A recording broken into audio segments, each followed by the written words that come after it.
السلام علیکم ناظرین آپ کی خدمت میں ایک بار پھر سے پیش ہوں نہج البلاغہ کے خطبہ نمبر 29 کو لے کے آپ کے خطبے کا ایک حصہ۔ جب تحکیم کے بعد معاویہ کے سپاہی ضحاک بن قیس نے حجاج کے قافلے پر حملہ کروا دیا اور حضرت کو اس کی خبر دی گئی تو آپ علیہ السلام نے لوگوں کو جہاد پر آمادہ کرنے کے لیے یہ خطبہ ارشاد فرمایا: اے وہ لوگ جن کے جسم ایک جگہ پر ہوں اور خواہشات الگ الگ ہوں، تمہارا کلام تو سخت ترین پتھر کو بھی نرم کر سکتا ہے، لیکن تمہارے بارے میں پر امید بنا دیتے ہیں۔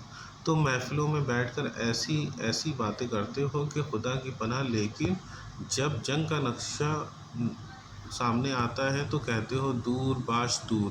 حقیقت امر یہ ہے کہ جو تم کو پکارے گا اس کی پکار کبھی کامیاب نہ ہوگی، اور جو تمہیں برداشت کرے گا اس کے دل کو کبھی سکون نہ ملے گا۔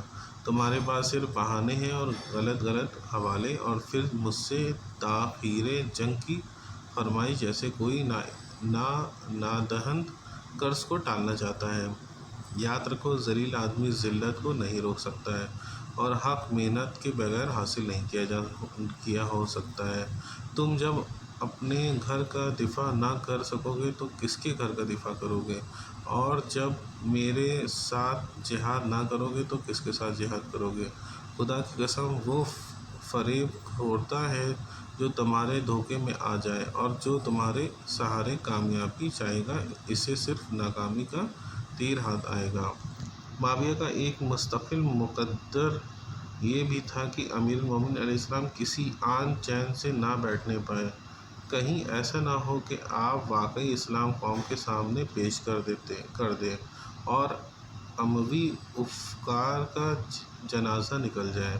اس لیے وہ مسلسل ریشہ روانیوں میں لگا رہتا تھا۔ آخر ایک مرتبہ ضحاک بن قیس کو 4000 کا لشکر دے کر روانہ کر دیا اور اس نے سارے علاقے میں کشت و خون شروع کر دیا۔ آپ نے ممبر پر آ کر قوم کو غیرت دلائی، لیکن کوئی خاطر خواہ اثر نہیں ہوا اور لوگ جنگ سے کنارہ کشی کرتے رہے، یہاں تک کہ حجر بن عدی 4000 سپاہیوں کو لے کر نکل پڑے اور مقام تدمر پر دونوں کا سامنا ہو گیا، لیکن معاویہ کا لشکر بھاگ کھڑا ہوا اور صرف 19 افراد معاویہ کے کام آئے، جبکہ حجر کے سپاہیوں میں 2 افراد نے جام شہادت نوش فرمایا۔ اور جس نے تمہارے ذریعے تیر پھینکا، اس نے وہ تیر پھینکا جس کا پیکان ٹوٹ چکا ہے اور سوفار ختم ہو چکا ہے۔